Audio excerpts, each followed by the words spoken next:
one of them joints, you know, bro, he got like some real slick shit. You know what I'm saying? I didn't dance till I get enough. But put it like this, all I'm gonna say is, but what I will say, because me and my mentor, not to get off, said we talk about that. See, people gotta understand before, you know what I'm saying, that something is built, you gotta look at what helped build it. Because I remember when you said Atlanta back in the day, everybody think Outkast. Yes, Outkast did it, but before Outkast, see, we don't give homage. We don't pay homage to people, and I'm excluding myself. I let people do that, but we don't give credit to Raheem the Dream. We don't give credit to Mr. Big Oomp. Exactly. We don't give credit. I'm talking about, but you got to know your history. You see what I'm saying? You don't. Nobody gives credit to DJ 2. You missed it. If you missed that, people don't even give credit to Shy D. We were just talking about that. People don't give credit. I'm like, a little kid. I'm like, you know what I'm saying? What's up, homie? Because, you know, sometimes I see them and shit. I'm like, yo, man, like you said, people don't show the. You got. Sit on sideline, they really got the lyrics and really got them heart. I'm like, man, shit. Russell need to come see me. You know what I'm saying? But fuck man, fuck that nigga. Fuck Jay-Z, man. That nigga Jay-Z need to come talk to me, man. You know I got them balls, man. That nigga know I'm hot right now. That nigga see me in these streets. You know what I'm saying? But they be the corny motherfucker, the nigga that you like, man, why the fuck is how this nigga get on?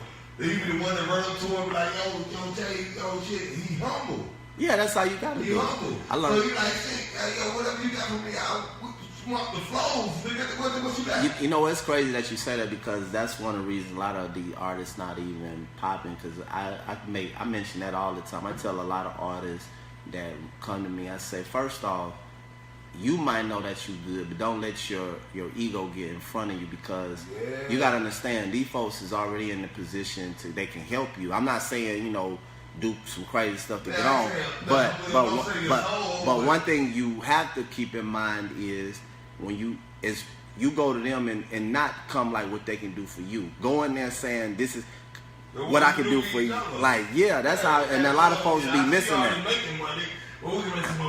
Yeah, how you gonna be an asset to what they already got going on? And I think a lot of artists don't be understanding that. I think a lot of people don't understand that shit. Yeah, people too. But it's just like right now, if I want to learn radio, I don't know nothing about radio. The best thing for me to come, hey, Trapper Jon, hey, what can I do? Can I intern for you? Like, let me soak up some game. Yeah, like, that's what. Get the drink. See, and you're right. So I believe when we understand that, we can go far, be it doing music or anything else. Everybody that's superseded in life, that's some of their stories. So I'm saying, so how did Sir Classic begin, bro? Tell us the beginning of Sir Classic, man. Man, I'm gonna tell you what part. You talking about from the music standpoint? From the music standpoint, like the beginning of Sir Classic. Man, like you came out your dad and you had 2 drumsticks. Okay. No, it wasn't even that. I think, well, the beginning of me, man, it all goes back. Well, I started collecting music, man. My mom and he took it there. He just wanted to play that, huh? Oh yeah, I had to fuck you with that. I'm just okay. That's Aristotle. Yeah. No, it's cool. What started? Matter of fact, do that screwed that Truly Amazing. Pop that in. That'll be perfect for it. Truly Amazing. Yeah, it's the last track on there. The last track. It's chopped. State Your Claim. I ain't doing that. Okay. Let's do sometime. Okay. How about that? Shout out to Truly Amazing. You know, he back on the scene. I like to do unorthodox shit. I want to give you what you expect. Okay. You know what I'm saying? Yeah, put the summertime. Matter of fact, that's why that record is on there, because if you listen to the lyrics, it's talking about the summertime, Mayday. That's what Mayday is about. Truly Amazing. Shouts out to my homeboy Taz. He's we just dropped his new single. If you listen to that. Oh yeah. All right. So how did Classic start out, man? Come on, give it to us, man. And my history starts out with the love first. When I say the love, that's just collecting, you know, I just love music. When I was a teenager, I was a teenager, I went overseas. You know, my dad's side of the family. So you in the military? Nah, my dad, he's from Nigeria, you know. Yeah, he's from That's good shit. Yeah. Oh yeah. So So I lived in Nigeria, and I remember, hey, my homeboy back then, we was young. It was a beautiful thing to collect tapes. So we had our tapes, and after having our tapes, when I got back overseas, that first mixtape I had, it had MC Light, Special Ed, Kumo D. So I just fell in love with hip hop. At that time, I was, I think, 12 years old, 12 or 13. Yeah. That was my first. That was like 89. That was, yep. You caught it, hit it, boom, right on it. Yeah. For music. Yeah, and I memorized, because you got to remember the time I was in music. See, music now to people is like everybody in it. When I got into music, people weren't even into music. What is that rap shit you doing? Yeah.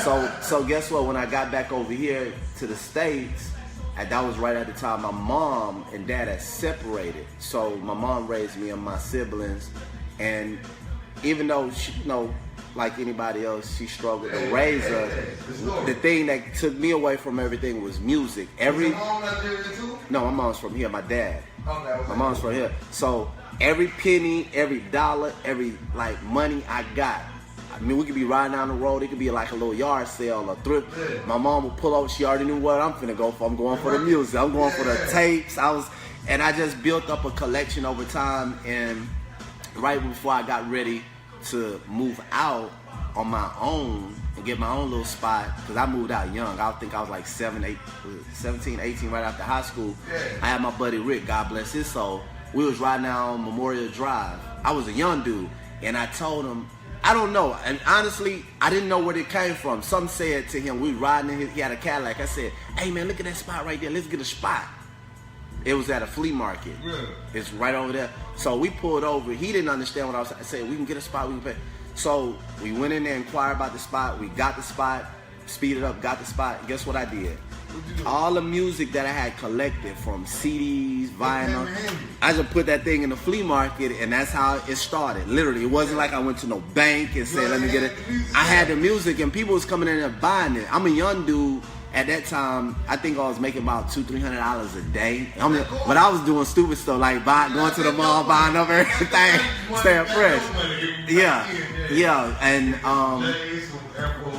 at that time, young, being in the flea market, I met basically everybody. I remember my partner Randall. He used to work for LaFace. Yeah. He was going there because he used to do promo. I met him, and he used to have all that Goody Mob, and he's supposed to give stuff away. So I'm like, hey man, let me get I'm telling him, let me get a couple of them. Then I thought about it, why am I getting a couple? Let me get the whole box. He said, I can't give it. I said, look, I'm gonna give you some money for it. Yeah. And that's how my beginning started as a retailer. That real shit. Well, y'all just heard that hustle from the mud. So that's hustle from the mud. Yeah, so and me and my partner Rick, we used to go into all the pawn shops and stuff and go buy. Back then, CDs would had value. So we would just go in there. We knew the owners of not the owners, but the managers of you get for $1. Nah, it wasn't. We don't still get $2-3, but they would give us discounts because we was coming in buying a lot. So that's how we stocked up the shop.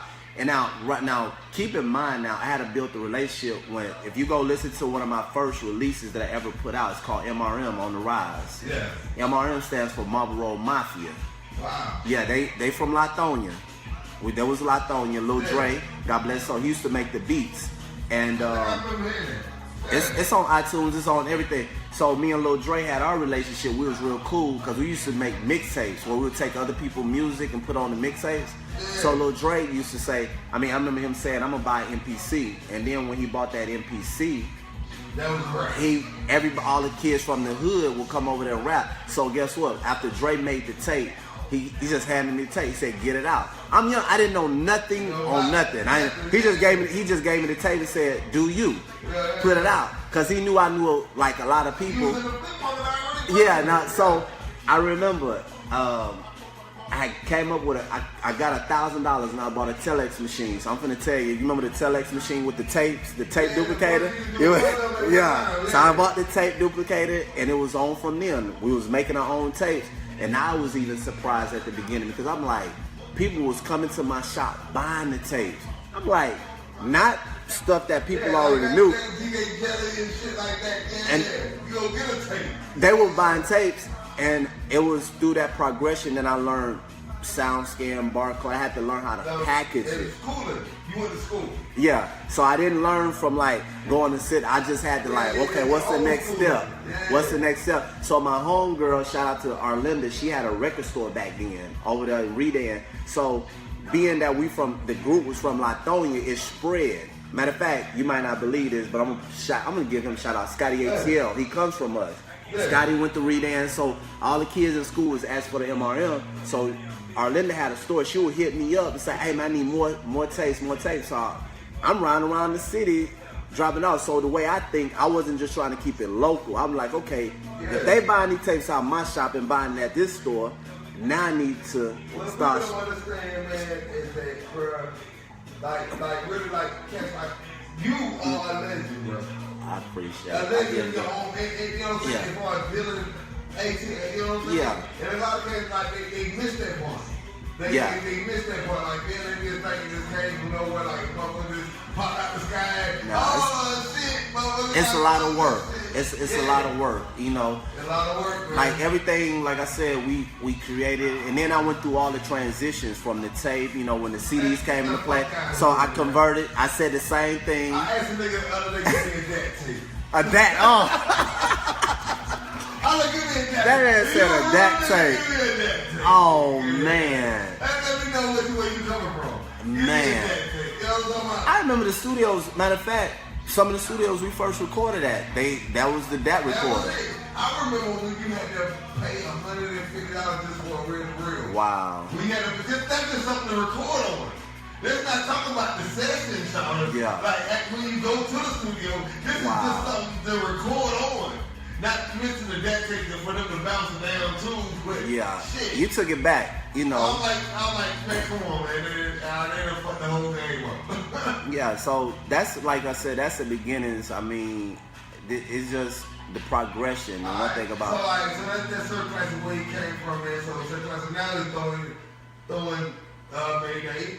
Okay, and that's just a part of it. I know you got other things going on besides Mayday. What's going on? Well, if he can have me back, we're gonna talk about the next project coming out. And I'm gonna give people like it's called. Hey, look, as long as I keep classic here, man, I'm gonna keep it real, man. Hey, it's up to y'all, man. Y'all let me know how long to keep it real, man. Man. All right, let's go.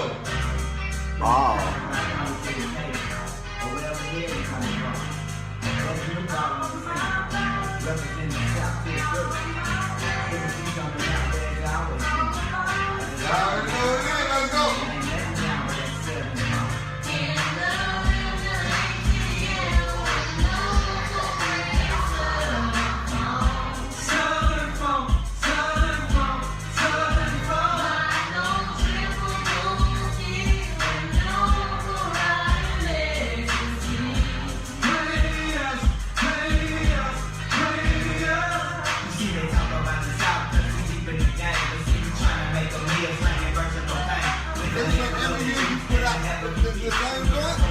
I just put out that. I haven't done nothing new, but I might. Yeah, the same CD. No, that came out in 2003. That CD. I haven't put. Yeah, I just re-released it. That's it. We can put out something new. But it's a concept. If I redid a new one, it's a concept. The music has to formulate. Like, say for instance, the song has to be a vibe. Yeah, because it's Mayday. Listen to what he's talking about. Yeah, he's talking about the joint. Yeah. What's going on?